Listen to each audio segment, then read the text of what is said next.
আপনি কি দীর্ঘদিন হস্তমৈথুনের এডিকশন থেকে কোনোভাবে বের হতে পারতেছেন না? দীর্ঘদিন হস্তমৈথুনের কারণে কি আপনি আপনার কোনো কিছু মনে রাখতে পারতেছেন না?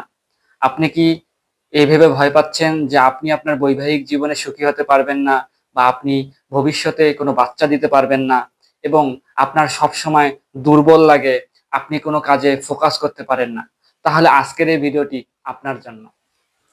সম্মানিত ভিউয়ার্স, আজকে যে টপিকটি নিয়ে আলোচনা করব সেই টপিকটি হচ্ছে বর্তমান সময়ের একটি মারাত্মক আসক্তি বা এডিকশন, মাস্টারবেশন।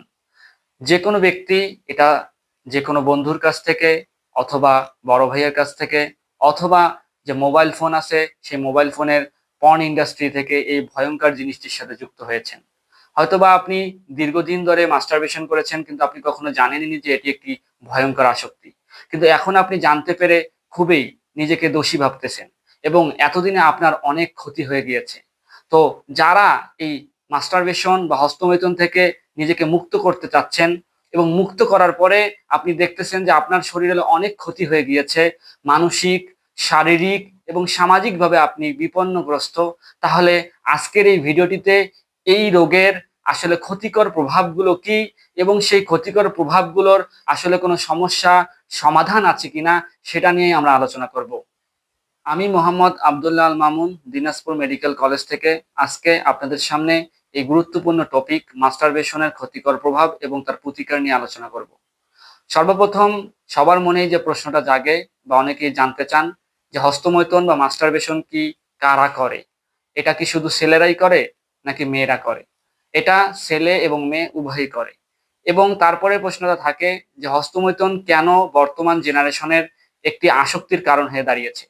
তার আগে জানতে হবে এই হস্তমৈথুনের কারণে আমাদের শরীরের ভিতরে কি কি হরমোনের কি কি পরিবর্তন হয়। তো সর্বপ্রথম যখন একজন ব্যক্তি হস্তমৈথুন করে তখন তার ব্রেইন থেকে তিনটি গুরুত্বপূর্ণ হরমোন রিলিজ হয়। প্রথম হরমোনটি হচ্ছে ডোপামিন, যেটি হচ্ছে ভালো লাগার হরমোন বা তাকে সুখী রাখার হরমোন। দ্বিতীয়টি হচ্ছে এন্ডোরফিন, এটা পেইন কিলার বা পেইন রিলিফার হিসেবে কাজ করে। তার যে যত রকমের ব্যথা আছে, যত রকমের মনের দুঃখ আছে সবকিছু দূর করে দেয়। 3 নম্বরটি হচ্ছে অক্সিটোসিন, যেটা হচ্ছে বন্ডিং হরমোন।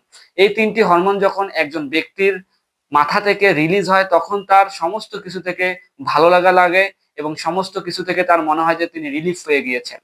এখন আমরা জানবো যে এই হস্তমৈথুনের যদিও এই জিনিসগুলো রিলিজ হওয়ার কারণে রিলিফ রাখতেছে, কিন্তু তার কারণেও এর কিছু ক্ষতিকর প্রভাব আছে এবং দীর্ঘদিন করলে এই প্রভাবগুলো আরো মারাত্মক হতে পারে। তো ক্ষতিকর প্রভাবগুলোকে আমরা দুইটি ভাগে ভাগ করব। একটি হচ্ছে অ্যাকিউট এবং দ্বিতীয়টি হচ্ছে ক্রনিক। অ্যাকিউট হচ্ছে হস্তমৈথুন করার পরবর্তী সময়ে যে আসলে যে ইফেক্ট গুলো পড়ে সেইগুলি, আর ক্রনিক হচ্ছে হস্তমৈথুন দীর্ঘদিন করলে আপনার শরীরে কি কি ইফেক্ট করতে পারে সেগুলি। সর্বপ্রথম জানবো যে অ্যাকিউটের কি কি ইফেক্ট আছে বা হস্তমৈথুনের পরবর্তী সময়ে। সর্বপ্রথম হস্তমৈথুনের প্রথম যে ইফেক্টটি সেটা হচ্ছে উইক লাগা, এবং এটা কিছুদিন পরে দেখা যায় যে সবসময় তার দুর্বল লাগে বা উইক লাগে। 2 নম্বরটি হচ্ছে যে তার দেখা যায় যে সে নিজেকে একাকী রাখতেছে এবং সে রাতের বেলা ফোন দেখতেছে, এ কারণে তার দীর্ঘক্ষণ রাতে ফোন টিপার কারণে তার বরুণ ডেভেলপ করে এবং চোখে পাওয়ারের সমস্যা দেখা দেয়। 3 নম্বরটি হচ্ছে যে সে অন্য কোনো কাজে ফোকাস করতে পারে না, পড়াশোনায় কোনো মনোযোগ দিতে পারে না। এবং চতুর্থটি হচ্ছে তার হাত পা বা শরীরের যে অন্যান্য জয়েন্ট বা বন্ধনগুলো আছে এগুলোতে খুবই ব্যথা হয় এবং হাঁটতে গেলে আগে যাকে যেখানে দেখা গিয়েছিল যে সে একাই 10 মিনিট 15 মিনিট হাঁটতে পারতো, এখন 5 মিনিট হাঁটলেই নিজেকে খুব দুর্বল লাগে। তো এই সমস্যাগুলি দেখা যায় যে হস্তমৈথুনের খুব কাছাকাছি সময় এই ইফেক্ট গুলো পড়ে। আর ক্রনিক বা দীর্ঘস্থায়ী যে ইফেক্ট গুলো পড়ে তার মধ্যে প্রথমটি হচ্ছে যে রোগীর বা যিনি মাস্টারবেশন করে তার ডিমেনশিয়া, যে আগে একটি পড়া একটা স্টুডেন্টের মনে রাখতে হয়তো বা লাগতো যে 2 বার বা 3 বার পড়লেই সে পড়াটা মুখস্থ করতে পারতো, এখন সে পড়া মুখস্থ করতে গেলে তাকে প্রচুর পরিমাণে ইফোর্ট দেওয়া লাগে কিন্তু তবুও সে পড়াটা মুখস্থ রাখতে পারতেছে না।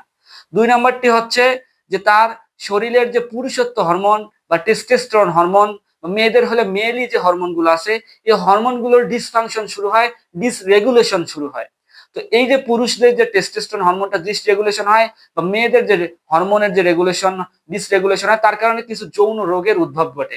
পুরুষদের ক্ষেত্রে দেখা যায় যে তাদের লস অফ লিবিডো, তারপর হচ্ছে প্রিমেচিউর ইজাকুলেশন এবং ইরেকটাইল ডিসফাংশন বা লিঙ্গ উত্থানের মতো সমস্যা তারা ডেভেলপ করে।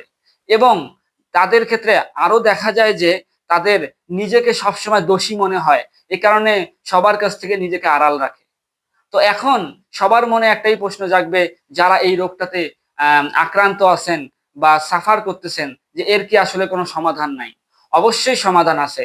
কিন্তু আপনার যেহেতু এই হ্যাবিটটা বা এই এডিকশনটা দীর্ঘদিন ধরে আপনার ভেতরে ডেভেলপ করেছে, সেম ভাবেই আপনি এটা থেকে মুক্তি পেতে চাইলে আপনারও দীর্ঘদিন ধরে এটা আপনার ট্রিটমেন্ট করতে হবে, তাহলে আপনি মুক্তি পাবেন। সর্বপ্রথম ট্রিটমেন্টের ক্ষেত্রে আমরা যদি যাই, যেটা ভয়ঙ্কর সেটা হচ্ছে ডিমেনশিয়া।